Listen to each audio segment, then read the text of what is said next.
So thank you guys so much for coming to Phoenix Books. We're super excited today to talk about our Main Street over Wall Street campaign, our partnership with Myti. And Andy, thank you for joining us, moderating. You can introduce yourself a little bit if you want. Sure, I'm Andy Julow. And and Bill, you want to say hi and tell us who you are? I'm Bill Calfee, founder of Myti, and excited to be here, part of this conversation, which is important.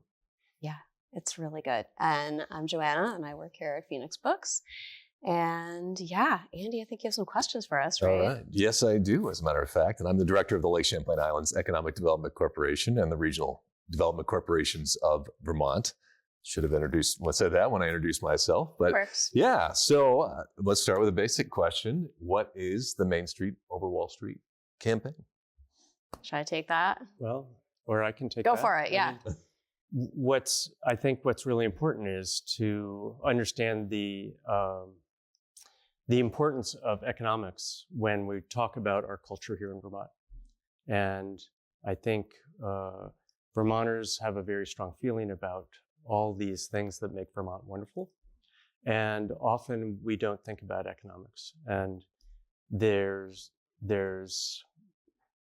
it's very important to raise up that awareness around, to have people understand that having money in our local economy is what drives all these wonderful things that make Vermont great. Having it go out of Vermont is a huge drain on our culture. Yeah, such an important part of who we are. It's the businesses that comprise us. Right. Yeah, I think that's really well put. Like our businesses are, like a huge part of our businesses are about supporting our communities and feeding our local economy. And we're up against these massive wealth extracting multinational corporations. And we're trying to say, hey, like Vermont needs help right now. We need to keep our money here so we can continue to afford our values. And not just right now, especially right now, Yeah. but all the time. Yes, so true. And being a guy that works in the tech industry, it is really clear to me how you can design technology to be very extractive or not. And it's if we look at some of the technology that's used today, from a technology standpoint, it's beautiful, but it's horrible because it is designed to give us what we want, we think, and yet at the same time pulling a little bit at a time, death by 1,000 cuts from each one of us and from the community as a whole. So I think when you talk about what we want, I think we all want strong, vibrant local businesses. Yeah. Why not just promote small businesses? Why this particular movement?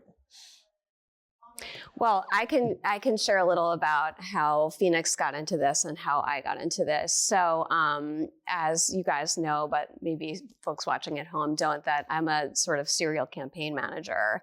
And Phoenix and I got in touch in April because they found out that Amazon was planning this massive 107,000 square foot delivery facility in Essex. This is going to be a same-day delivery facility with a 70-mile delivery radius. And that is a massive threat to the local retail community.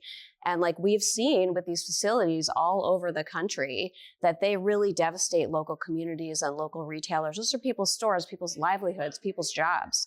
And, just destroy main streets all over. And here in Vermont, we value our main streets. We value our community centers where we can come and see our friends and meet up with our buddies. And we want to make sure that those continue to be vibrant. So that's why now for me.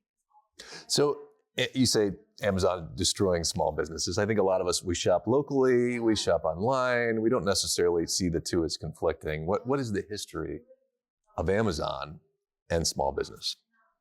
Do you want to take that? I'd love to take that. Yeah, go for it.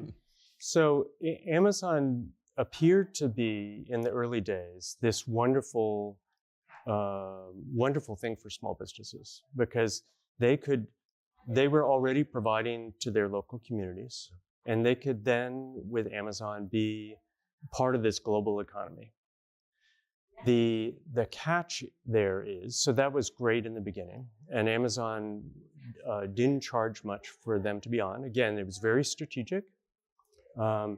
It's well known that Amazon lost a ton of money in the early days because they were building this network, and they were interested not only in selling stuff and taking a little cut of it, but then building this delivery network, so that they ended up then controlling delivery and shipping. And then also they were able to see, because they were connected to hundreds of thousands of small businesses, they were interested in seeing what products sell well. And then they would look at the top sellers, and then they can then go to a manufacturer, often overseas, place an order for 500 container loads. And then because they're placing such a big order, they can put the pressure on the manufacturer to say, oh, we don't want to pay you for 180 days, or other things to drive down their costs. And then because their system is set up by price, if it's widgets and everybody is selling widgets for around $10, all they have to do is sell it for $9.95. And then all of a sudden the Amazon brand goes to the top. And all the people who gave them the data to let them know that that was a valuable product to have manufactured will never get an order, because they're always underneath the Amazon. And they've trained people to shop by price rather than by value. So predatory practices, have you seen that here at Phoenix as well? Oh, yeah. I mean, a couple things about that. So Amazon uses monopolistic market power to leverage something called loss leaders, right? So they use books especially, and have since the beginning of Amazon, to sell books below market rate, way less than a store like Phoenix could sell them for, to get people on the platform and train them on these consumer behaviors that we're talking about now. And actually, one of the things that Amazon has been saying in their mailers that they've been sending around in Vermont is that, they support independent sellers. And that is flatly not true. In fact, Attorney General Charity Clark joined states all across the country and the FTC in a class action lawsuit against Amazon because of the predatory practices that they practice, for lack of a better term, against these independent sellers. They're extremely predatory. Yeah. Sounds like some of the things we learned about in history class from the 1890s. Yeah. So that was, it felt like somewhat of a distant threat until recently. And we've seen a lot on the news lately, and you've been on the news a lot lately, talking about the application to build a facility here in Vermont. What exactly is going on in Essex around building a facility, and how does that affect the businesses here? Yeah.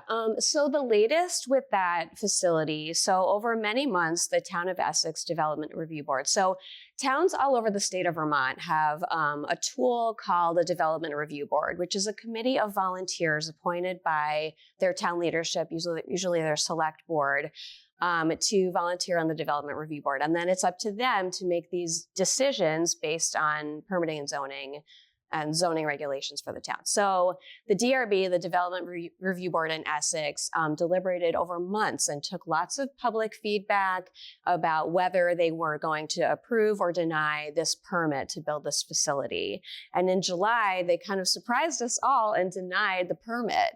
And of course, we were very excited about that. And it was like a long campaign. Tons of community folks came out. We're so grateful to them. And then at the very last day, Amazon appealed that decision. And so now that's making its way through the environmental court. And so for us, I feel like from this point forward, we're sort of fighting this in three different theaters, for lack of a better term. We're definitely doing what we can to support the parties that are fighting to defend the denial of the permit in Essex. There's so many like double negatives in this stuff. And then, so that's one place is where it's happening in the courts. Another is in the legislature, where we're gonna start getting into seeing how we can use Vermont state law to help small businesses to level the playing field and see if we can, get our toehold back. And I think the third one for us is this consumer-facing campaign, Main Street Over Wall Street, and really helping people in Vermont understand that we need to continue investing in Vermont to afford Vermont. So if that facility were to be put in place in Essex, how would that impact your business, Bill? Well, I mean, it would obviously impact it greatly. And what I guess where I'd like to focus, just to go on a little bit, is clearly, yes, it impacts my business. But is my business the thing that's important here? What's really important here is what's near and dear to people in Vermont. Yeah. So the Flynn Theater, as an example, the Vermont Symphony Orchestra, the COTS Community for Temporary Shelter, the Pride Center, the list, there, I can't even think of them all. There's so many different things that make Vermont the Vermont that we love. The Vermont Mountain Bike Association, VIMBA, all those things are supported because we have a strong economic engine running in Vermont. And if you extract that from Vermont, all those things will go away. And so right now, Vermonters are spending $50 million a month with Amazon. Now, just to put that in context, $50 million is what Jeff Bezos spent on his wedding in Italy. So $50 million is a lot of money for Vermont. But what the interesting thing is the multiplier effect. Italy has said that that $50 million wedding is worth $1 billion of economic activity. So $1 billion is what Italy is saying will come from that single $50 million event. So imagine if we spent even a part of that money here in Vermont. So rather than sending $50 million to Jeff Bezos to have weddings and launch rockets, we could, have a stronger Flynn. We could have a stronger homeless program, feed more of the poor. We could, the list is endless. Imagine if we had $50 million a month. Okay. Imagine if we had $10 million a month. So that's what my business is about. So for me, I'm in this business. Obviously, I have a team and we're paying them and we want to support our families that are involved. But what's most important to me is the economic activity that's in Vermont, because I love living here. Yeah. I ride my mountain bike, and I appreciate what comes out of the VIMBA. I go to the Flynn Theater. The Church Street Marketplace, all these organizations that make Vermont great. That's what I'm interested in. Sure. And that's what my business is about. Sure. So the reputation of Amazon has changed significantly since the last presidential election and its close affiliation with the Trump administration. How has that impacted the dynamic of this movement? Oh, I think a lot. Yeah. I mean, I want to riff on something Bill said, but I want to answer that too. So,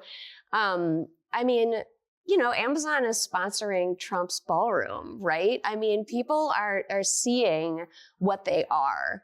And at this moment, when, we've got the rise of authoritarianism and fascism hand in hand with oligarchy, we're starting to see what these tech companies are about. Meanwhile, we're putting on book fairs and sponsoring the Pride Festival, and that's where our expendable money is going. So, I mean, I think that just kind of speaks really strongly to the values of our kinds of companies. And actually, so what we were saying a minute ago and that both really make me think of something. So last night I was at a local Indivisible chapter, and Representative Tiff Bloomley's on appropriations was talking about how a third of the Vermont state budget is federal funds. And the Trump administration loves to cut our funds right now. And, so we're going to be losing all this money. So right now we need to be finding other sources of revenue in Vermont to keep Vermont afloat, right? And one of the ways that we can do that without even raising taxes, and I'm not saying we don't need to do that necessarily, but, without even raising taxes, if we keep more of our taxable revenue circulating, multiplying here in Vermont, then we'll have more money to work with and support our roads and our schools and our programs that make Vermont, Vermont. Well, if we get if we got a fifth of what we're sending to Amazon to stay here, I mean, imagine the tax revenue. If you want to talk taxes, I'm excited, although that's not my bailiwick. But what would be the taxes that would be generated from $10 million a month? It's astounding. Oh yeah. So it's for me. It's that economic activity. It's every single bit. It's the taxes generated. It's the people that are paid. It's the contributions made to the nonprofits. It's everything that the money just flows around, and you can have a bucket that's full of water, and that water will provide drinks for a bunch of people. But if you punch a bunch of holes in it, or a big siphon that's going to Seattle, then the bucket's empty. And then what do? I mean, if you go to public meetings right now and everybody's talking about money, how do we do this without any money? Well, we're sending our money to Seattle. Well, that's really what your business is about. And Amazon is undoubtedly convenient. You're trying to make it convenient to shop locally. Can you talk a little bit about what Myti is and how it empowers the local economy? Yeah, well, you just said it. We're seeing that that Amazon has made this super easy way to get stuff to your doorstep, and so can we mimic that yet give people everything? So we've created a platform that connects independent stores so people can shop in one place on their phone if they want, or on the computer. And so it's one cart, one checkout. And then what we're developing now is an even more robust delivery system so that people can have next day or 3-day delivery. So I think we can have everything that Amazon's giving us and keep the money here. And right now, where we're lacking as compared to Amazon is items on the platform. But the items we do have on the platform, people can have the trust that they're actually what's displayed. Because there are people in the community who pour their heart and souls. I mean, Phoenix Bookstore is a good example. If you order a book from Phoenix Bookstore, you know it's the book. And you know that if it's not right, you can call somebody up and say, hey, I got this and it wasn't what I expected. And Myti can return that for you. And you'll know at the same time that if it's a Vermont author, that what we're doing what we can to support them, that we're, promoting them and having events for them. And, that's all part of the multiplier effect too. Right. Yeah. Absolutely. Yep. So, I mean, it's that because I think where, just from a strictly business standpoint, where Amazon's falling down right now is trust. And so from a competitive standpoint, we provide a lot of trust. If you order something on Amazon, are you going to get what you ordered, or is it a knockoff, or is it I've read actually about books that are just people order books and they're not even what the author wrote. Somebody's just looking to scam. So, but you can't do that in a local network, because if you're scamming people, people react quickly and then you're out of business. Yeah. I became aware of your business a few years ago, and I'm a big fan. It's been great to watch it grow. Good, thank you. Phoenix Books. What can Phoenix Books do that I probably walked by several things as I came up to the studio here, but what can Phoenix Books do that Amazon can't do for all of us? Oh my gosh. I mean, it is epic. I mean, one of the things I really love about working here and working with the booksellers here on the floor is that when folks walk into Phoenix, they have a problem they're trying to solve. And it might be just that, they want to, get the next novel from their favorite author. But a lot of the time, it's a lot more than that. They're grieving and they want to learn how to cope with that. Or, they're like really interested in some special issue and they want to learn more about that. Or they want to learn to knit, or they're going on a road trip and they've got a bunch of kids that are going to be in the back of the car and they want to keep them busy. And we have booksellers who are so thrilled with those kinds of challenges and love to work directly with every customer and help them find things. And, I mean, how many times, someone grabs a pair of like funny socks on the way to the register too, like it's just, we really try to support our customers and our community. And that's why they keep coming back, and they've been so supportive of us. And we're just, we just really feel like we want to be in this like, positive, supportive relationship with the community. It's not an algorithm. You can't prime that. And that goes for, Phoenix is a good representative of all the shops, independent stores that are in Vermont. I mean, the one thing that inspires me when I go out and talk to shopkeepers is how passionate they are about what they do, and how expert they are, and how thrilled they are to share their expertise. I mean, we have people that are making shoes in Vermont, and when you in a little place in Williston, it's actually, once you find it, it looks like a little place. Once you get inside, they've got a lot going on there. But they're passionate about shoes. Yeah. And there are people that are passionate about macarons. There are people that are passionate about all these different things. And with the same, you can hear it in her voice when she's talking about how the store operates. And that's, that's what's going on in Vermont. And that's what makes it amazing here. Yeah. I work with a lot of small businesses, and every small business owner, they're living their dream. They had a dream, and they are making it reality. And it's just delightful to be a part of that and support it. Yeah. I walked into Homeport the other day, and Mark Bouchat, the owner, he was there, and we were talking about kitchen knives, and I was like looking at maybe getting another knife for my husband, who's a big cook. And he was like, well, how do you sharpen your knives? And like immediately like took down the hone, which is that, you guys might know this, but that like sword looking thing that you sharpen knives with, and starts like showing me how to do it. And he's like, oh, you have to sharpen them this way. And like spent so much time with me, because it was his thing. Like he just wanted us to be happy with whatever we got. And it was just lovely. Right. And you can't prime that. You cannot prime that. No way. Yep. Well, this has been a great conversation. Any last thoughts? Thank you guys both for being here. Thank everyone in the community for supporting the Main Street Over Wall Street campaign.